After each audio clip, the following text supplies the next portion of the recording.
आपका स्वागत है हमारे YouTube चैनल पर। तो चलिए एक नई मोटिवेशनल स्टोरी की शुरुआत करते हैं। कई बार जब लोग जीवन में काम करना शुरू करते हैं तब उन्हें बहुत ज़्यादा दर्द होता है, तकलीफ होती है।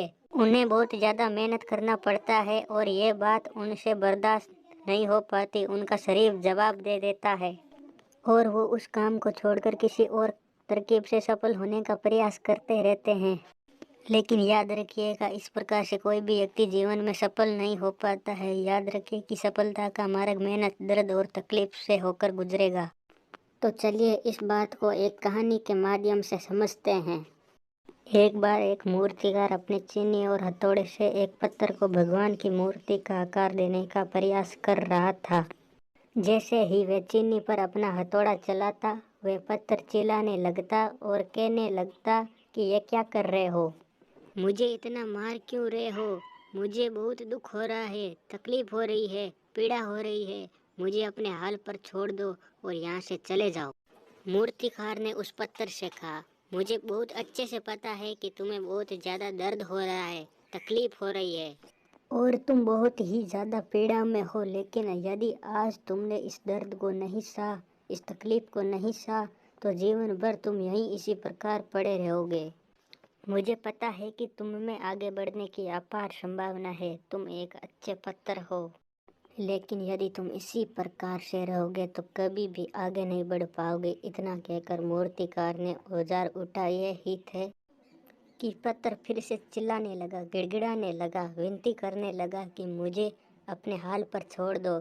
मुझे पता है कि जीवन के लिए कौन सी चीज़ सही और कौन सी चीज़ गलत है। मुझे बहुत ज़्यादा दर्द हो रहा है, अब मैं इस तकलीफ को बहुत ज़्यादा नहीं सह सकता। मैं जिस हाल में हूँ उस हाल में छोड़कर तुम यहाँ से चले जाओ। उस मूर्तिकार ने फिर से उस पत्थर को समझाने की कोशिश की कि ज़्यादा अधीर मत बनो और अपने सब्र को बनाए रखो। थोड़ी देर और इस दर्द को सहो, थोड़ी देर और इस दर्द को सहो। यदि इस दर्द को सह लिया तो मैं भगवान की मूर्ति के रूप में तुम्हारी स्थापना करवाऊंगा और फिर दूर दूर से लोग तुम्हारी पूजा करने आएंगे और पंडित लोग तुम्हारी सेवा करेंगे। लेकिन पत्थर ने उस मूर्तिकार की एक भी बात नहीं मानी। वे चिल्लाता रहा और अपनी बात पर अड़ा रहा और वे उस पत्थर को छोड़कर आगे बढ़ गया और थोड़ी ही दूर जाकर देखा कि एक और बहुत ही अच्छा पत्थर वहाँ पड़ा हुआ है। उसने चीनी और हथौड़ी उठाई और उस पत्थर को मूर्ति बनाने के लिए वो तैयार हो गया। मूर्तिकार ने चीनी और हथौड़ी का वार दूसरे पत्थर पर जारी रखा।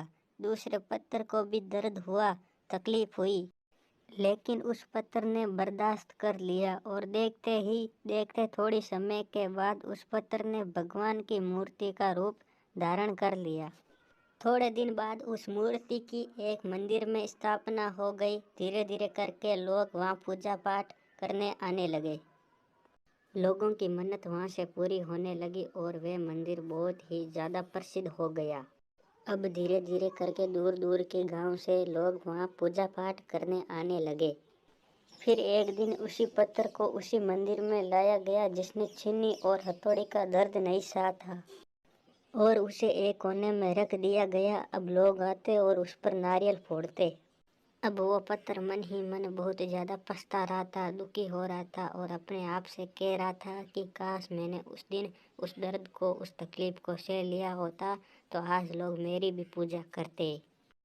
इसलिए आप भी अपने जीवन में हमेशा याद रखिए कि जब भी आप अपने करियर की शुरुआत में किसी काम को कर रहे हो, पढ़ाई कर रहे हो या कोई भी काम कर रहे हो और उसमें आपको दर्द हो रहा है, तकलीफ हो रही है, ज़्यादा मेहनत करना पड़ रहा है, तो आप रुकिए मत, किसी और रास्ते की शुरुआत मत करिए, क्योंकि कोई और रास्ता आपको सफलता नहीं दे सकता। आपको उस दर्द को, उस तकलीफ को सहना ही होगा और उस दर्द को, उस तकलीफ को सहकर आप ज़्यादा मजबूत बनेंगे और तभी आप अपने जीवन में आगे बढ़ पाएंगे।